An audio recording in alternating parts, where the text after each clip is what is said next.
જય શ્રી કૃષ્ણ. જય શ્રી કૃષ્ણ. જય શ્રી આ કૃષ્ણ. બંગલો નથી સાહેબ, મિની તાજમહેલ છે. સાચું કહું છું. તાજમહેલ એટલે મુમતાઝની સમાધિ. ભાઈ હું બંગલો લેવા આવ્યો છું, સમાધિ ખરીદવા નહીં.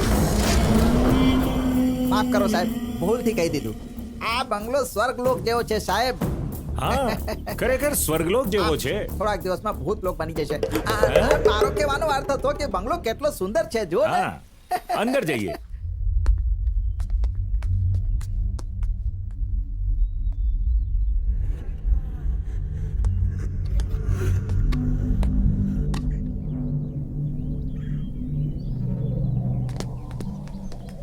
બંગલો મને બહુ જ ગમ્યો. કેટલામાં વેચશે તારો માલિક? 6 કરોડ સાહેબ. હા? સાહેબ સાંભળો, પાર્ટી સારી હોય તો 4 માં પણ આપી શકે સર. હવે સાચું બોલ્યો, મારાથી હોશિયારી. હા, આ બંગલોને ગેસ્ટ હાઉસ બનાવશો? નહીં, મારી લાડકી દીકરીના લગ્ન એક સારા ઘરમાં થવાના છે. એના લગ્ન બહુ ધૂમધામથી કરવા છે, એટલા માટે ખરીદવો છે.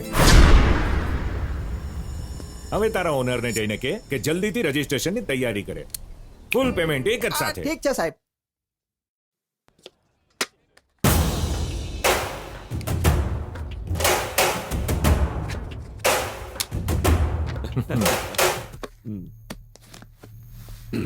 Thank you very much. એ બંગલો બહુ સારો છે સર, તમારી માટે લકી સાબિત એટલે જ તો ખરીદ્યો. હું મારી દીકરીના લગ્ન ત્યાં જ કરીશ. All the thank best. You.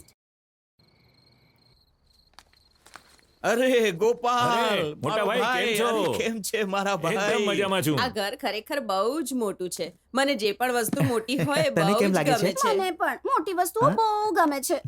સમુદ્ર પણ મોટો હોય છે, એમાં ડૂબીને મરી જા. ચૂપ રહો શું હવે. ભાઈ, લગ્નના ઘરમાં આવી અશુભ વાતો કેમ અરે કરો વાહ છો? મોટા ભાઈ, હા? ઘર બહુ સારું સિલેક્ટ કર્યું છે. મેં આ ઘરને સિલેક્ટ નથી કર્યું, એણે જ મને એટ્રેક્ટ કરી દીધો. સાંભળ ગોપાલ, હમ. તે તારી પત્ની સાથે ઝઘડો કરીને 2 વર્ષ એકલા જ વિતાવ્યા છે. કમસે કમ આ અવસર પર બોલાવી લે, એને સારું લાગશે. હં, એ વાઈફ નથી, નાઈફ છે. અરે જે વાઈફ પોતાના પતિને 2 પેગ પણ નહીં પીવા દે, એ કેવી વાઈફ? છતાં મેં એને બોલાવી લીધી છે. મારી દીકરી સાથે એ 2 દિવસમાં આવી જશે. શું વાત છે. મોટા ભાઈ, હું બહુ થાકી ગયો હવે છું. જઈને આરામ કર. તમારા રૂમ ત્યાં છે, જાઓ. હા, હા, જાઓ. अपना ये घर है, अपना महल है, प्रेम नगर है ये अपना.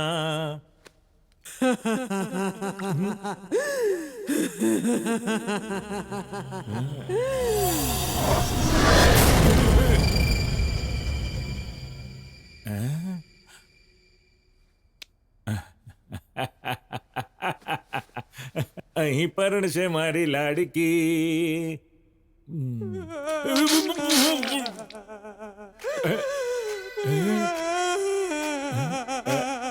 આ લગ્નના ઘરમાં કોણ રડે છે? આ ઘરમાં લગ્ન નહીં થાય. કેમ લગ્ન નહીં થાય? આ મારું ઘર છે, અહીંયા જ મારી દીકરીના લગ્ન થશે. નહીં થાય. પણ તું છે કોણ?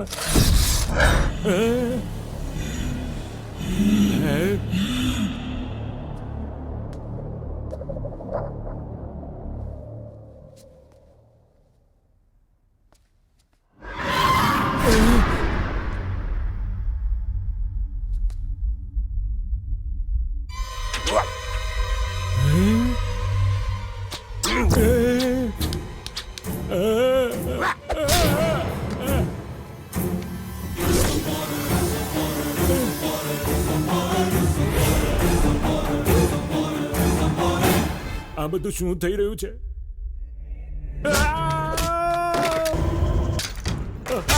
ઓ મારી માં! અરે બાપ રે!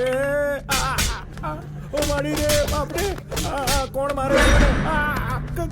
કોણ છે? અરે અરે અરે, શું બચાવો, થયું? કોઈ બચાવો. કેમ રાડો શું પાડે છે? અરે આ શું કરે છે? તે તો કહ્યું હતું કે તું સુવા જાય છે, તું તો આવીને મારી બૈરીના ખોળામાં બેસી ગયો. અરે કશો વાંધો નહીં. જુઓ ને કેટલો ડરી ગયો છે. હા, પેલા ઓરડામાં ભૂત છે. ભૂત છે? શું મજાક કરો છો? જેના ખોળામાં બેઠો એનાથી મોટું ભૂત છે કે? હા ચાલો, હું પણ જોઉં હા, ચાલો, છું એ ચાલો. ભૂતને. આગળ આગળ, તમે ચાલો, પાછળ પાછળ અમે આવીએ ચાલો. છીએ. હા હા ચાલો, આવી જાઓ, ફોલો મી. ચાલો.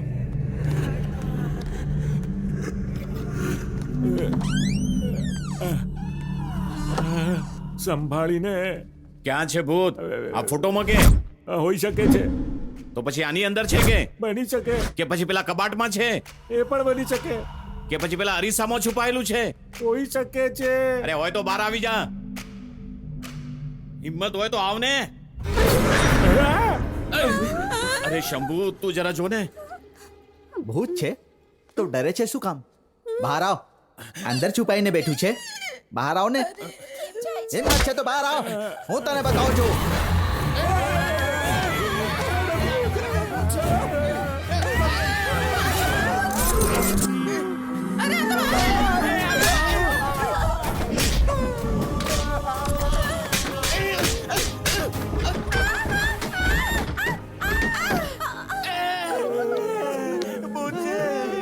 મોટા ભાઈ, તમે ભૂત વાળું ઘર કેમ લઈ લીધું?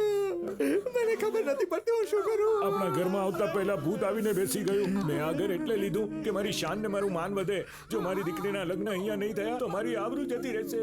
સાંભળો, તમે ડરો નહીં. હું એવા એક તાંત્રિકને જાણું છું જે આવા ભૂતોને તો એસી તેસી કરી નાખશે. ધીરે બોલો, સાંભળી જશે.